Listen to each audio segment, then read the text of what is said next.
கள்ளிருக்கும் தாமரையை கையணைக்கும் மான்பிரையை உள்ளிருக்கும் நாடி எங்கும் முந்தன் உயிர்தான். இனி வரும் எந்த பிறவியிலும் உன்னை சேர காத்திருப்பேன்.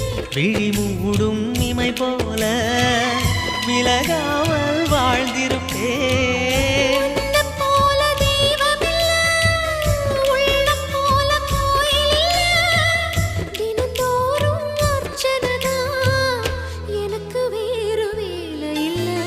நன்றி சொல்ல உனக்கு வார்த்தை இல்லை எனக்கு, நான் தான் மயங்குறேன்.